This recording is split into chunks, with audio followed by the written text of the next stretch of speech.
What a college football game. That's Miami, Florida State, isn't it? Huh? That's what it's supposed to be. Tremendous game. Miami's heck of a football team. Very talented. They played a great game tonight. That was two teams that battled extremely hard. Al's done a tremendous job with that program and their players, and our hats off to them. They did, I mean, they were a heck of a team. But like I say, the atmosphere there was great. Talking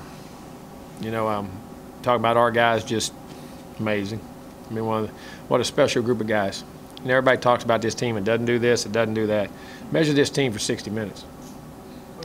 When you measure this team for 60 minutes, it measures up pretty daggone good to anybody, anywhere. Anybody, anywhere.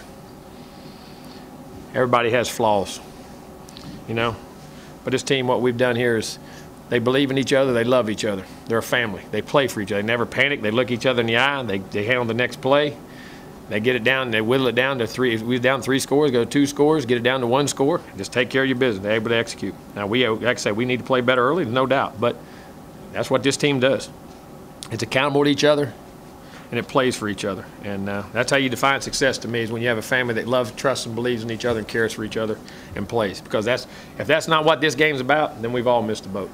And that's what this team does. I can't be more proud of them, extremely proud of them. Great individual efforts across the board.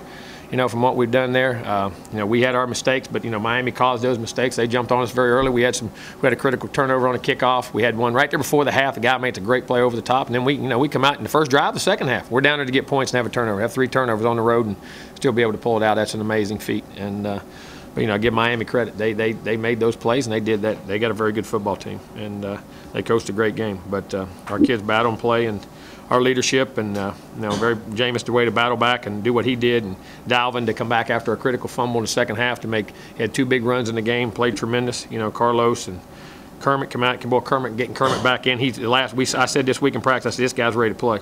He's hit a stride and gotten his weight back down a little bit and looked quick, and he played, and Travis and Rashad and Nick and Nick.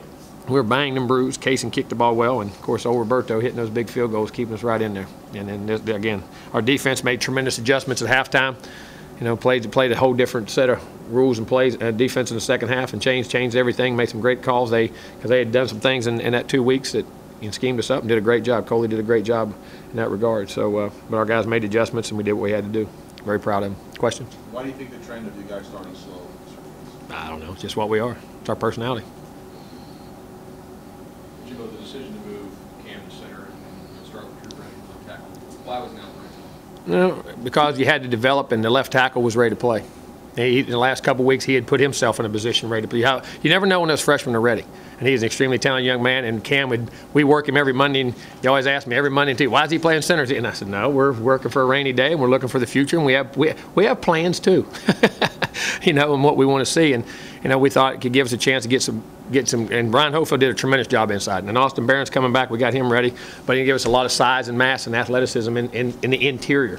And there was some more length on the edge. So it was a move we thought we needed to make that could help us in the future to go where we want to go. For the first time, how happy are you? Oh, tremendous. I mean, to play in this environment, that atmosphere, and a Miami-Florida State rivalry, daggone now. That's pretty big. That's a pretty big debut for a young freshman. Jalen's night, he seemed like a dollar for play. He was making plays everywhere. Again, that his ability to play corner, play safety, tackle, blitz. I mean, he's a very unique player. That was big plays at big times. Feel perfect running at the interception at the end. Yeah, it was. Appropriate for anybody. No, that was a big play, and great call. Great call by Charlie.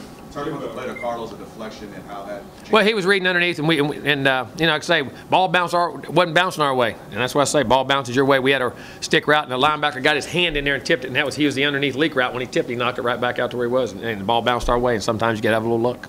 Jimbo, the last defensive call for Ramsey got completed, was that the same call Jordan got completed on Clemson a couple of years ago when he peeled out of there? No, the coverage turned out to be very similar. It's great. Well, you got a good march, Craig. That's amazing. But it was similar, but we had a blitz on with that one, and then it ended up being on that side of those 3 guys, that similar coverage. But we actually had a blitz on the one up there with Joyner to get a little more pressure. Yeah. Jimbo, what were some of the adjustments at halftime? Well, we went back to playing some more nickel.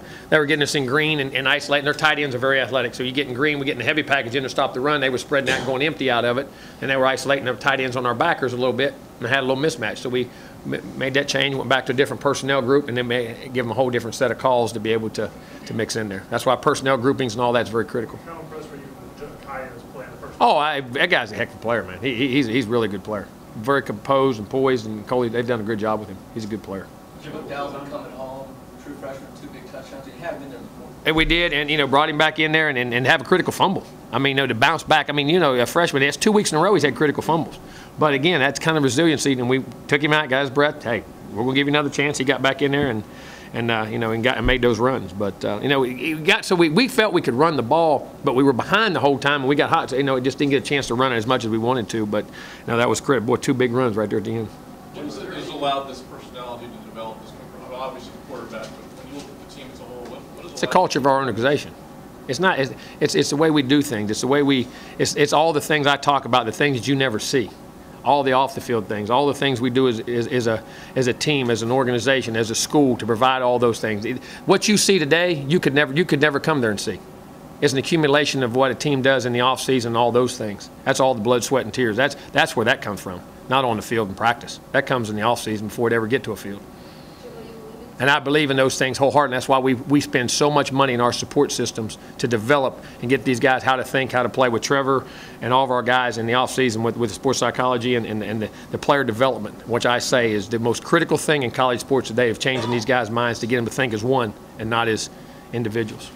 Jimbo, you alluded to this team measuring up with anybody for 60 minutes. Are you getting tired of No. players nitpicking No, I'm just proud of them. Their opinion. I can't control what people think of us. That's their business. That's none of my business. That has nothing to do with me. I'm just very proud of our team and what they do and how they accomplish things. And they can think what they want. I know what I know.